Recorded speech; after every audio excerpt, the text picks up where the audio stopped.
जय श्री राम चैनल के दर्शकों को मेरा बार बार नमन। मेरे मित्रों, मैं आशा कर रहा हूं कि आप लोग कुशल पूर्वक हो, मुझे देख रहे हो, लाइक कर रहे हो, सब्सक्राइब कर रहे हो और मेरी वाणी को जन जन तक पहुंचा रहे हो। मेरे मित्रों, कल मैंने बताया था, साथ ही इस पर्वताकार नगर के आग लग गई जो चारों ओर दिशाओं में व्याप्त हो गई और चट चट की आवाज़ सुनाई दे रही थी। श्री वशिष्ठ जी कहते हैं, रघुकुल भूषण श्री राम जो पुरुष सभीत होकर के राजा से यूं कह रहा था, वो कोलाहल बाहर का सुन करके भयभीत हो गया और बता रहा है कि जैसे कानों तक बाण के खींच की वर्षा करने वाले धनुषों की टंकार तथा जिनके स्त्री बच्चे जल गए थे, उन पुरवासियों के महान कोलाहल और हाहाकार से जलती हुई लपटों की परिस्पंदन से उत्पन्न चट चट एवं फूट फूट करके गिरते हुए अंगारों के शब्दों से व्याप्त था। तब सरस्वती और लीला दोनों देवियों एवं मंत्री और राजा विदुरथ के साथ उस घोर रात्रि के समान उस मंजर को जो देख रहे हैं, राजमहल के झरोखों से जब रानियां और राजा बाहर देखा तो विशाल नगर की ओर भयानक गूंज आवाज कोलाहल सुनाई दे रहा था। उस समय नगर में वेग से उफनती हुई कान तक खींचे हुए बाणों के समूहों को तलवारों की खचाखच से जैसे प्रलय काल अग्नि की ज्वाला से पिघलते हुए मेरू पर्वत के कांतिमान एवं गगनचुंबी महान ज्वाला समूहों को दिखाई दे रहा था। नगर जल रहा था। उस नगर को लूटते समय लुटेरे दूसरे को डराने धमकाने के लिए महान गर्जना कर रहे थे और डांट बता रहे थे। उनके उस भीषण कोलाहल से वो नगर भयानक लग रहा था। तदंतर राजा विदुरथ ने अपने योद्धाओं को तथा लोगों का जो देखते देखते स्त्री पुत्र आज सर्वत्र अग्नि में जल करके स्वाहा हो गए थे, उनकी वे इधर सुधर दौड़ लगा रहे थे, करुण कंदन कर रहे थे, अरे कोई है मुझे बचाओ, मेरा कोई रक्षा करो।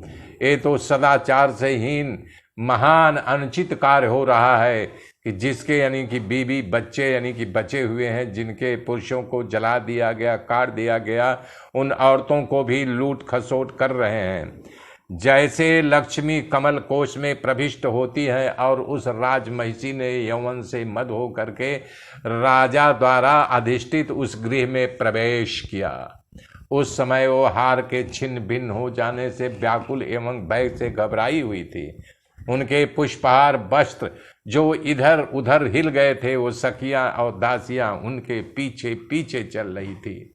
वहां पहुंचकर जैसे कोई अप्सरा संग्राम में लगे हुए देवराज इंद्र से निवेदन करे, उसी तरह से एक सखी राजा विदुरथ से निवेदन करने लगी, कहने लगी कि हे महाराज, कि देव महारूपी हम लोगों के साथ इस पुर में भाग करके आपके शरण में आई है, आप हमारी रक्षा कीजिए। इस झंझावात से पीड़ित जैसे लता वृक्ष समंदर में जब बाढ़ आती है तो पेड़ की शाखा पर शाखा में लता लिपटी रहती है, तो जल की धारा वो लता को घसीट ले जाती है, उसी तरह हम लोगों के साथ ऐसा बर्ताव हो रहा है। हम स्त्रियों को घसीटा जा रहा है।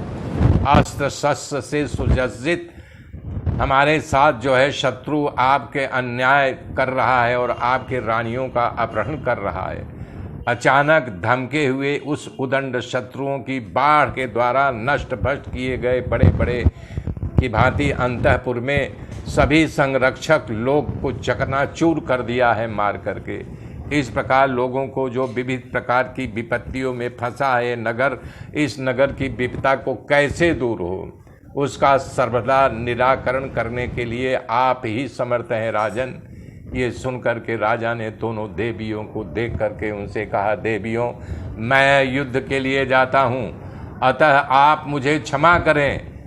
अब मेरी ये जो संभावनाएं संबित दिखाई दे रही है, उन चरण कमलों की भ्रामरी बनेगी, अर्थात आपकी सेवा करेंगी। यूं कह करके राजा विदुरथ के नेत्र क्रोध से लाल हो गए और इस प्रकार राजा भवन से बाहर निकले, जैसे मदमस्त गजरात द्वारा बने हुए पिंजरे को तोड़ करके छिन्न भिन्न कर देता है, या सिंह अपनी गुफा में से दहाड़ भाग करके बाहर निकलता है, उसी प्रकार प्रबुद्ध लीला ने अपने ही रूप को देखा। वो आकृति वाली सुनहरी लीला जैसे दर्पण में अपनी छाया देखती है, उसी प्रकार अपनी उस लीला की छाया को देख करके उसको बड़ा आश्चर्य हुआ। तो वो प्रबुद्ध लीला अपनी ही रूप को देख करके, अपनी ही आकृति को देख करके देवी से बोलने लगी। प्रबुद्ध लीला ने पूछा, देवी ये बताइए कि मैं जैसे यहाँ हूँ वैसे वहाँ पर वो कौन है? पहले मैं जो थी वही इस रूप में कैसे हो गई हूँ? इसका क्या रहस्य है? मुझे ये बताने की कृपा करो। ये सभी मंत्री आज उर्वशी तथा सेना सवालिया पूर्ववत हैं। ये जैसे यहाँ स्थित हैं वैसे वहाँ भी स्थित हैं देवी। जैसे दर्पण में प्रतिबिंबित वस्तु बाहर और को दिखाई देती है, उसी तरह सभी यहाँ पर स्थित हैं। इसका क्या कारण है? क्या सचेतन है? मेरे मित्रों, आगे की गाथा कल जोड़ूंगा। तब तक के लिए जय श्री राम, जय श्री राम। मेरे मित्रों, एक हंसी वाली बात मुझे याद आ गई। बहुत सारे लोग आजकल दिवाली की बधाई देने के लिए मिठाई के पैकेट यूट्यूब में डाल देते हैं। हमारा ही एक परिजन मोटरसाइकिल लिया और बोला कि मिठाई खाइए आप। तो मैं बोला, बेटा ये मिठाई मैं किस दुकान में निकलवाने जाऊं और किससे निकालने के लिए कहूँ यार? देख करके लालच लग रही है। धन्य है लोग, धन्य है ये यूट्यूब, धन्य है ये मोबाइल। मिठाई देख लो लेकिन खाने को नहीं मिलेगा। हंसो और हंसाओ। जय श्री राम, जय श्री राम, जय श्री राम।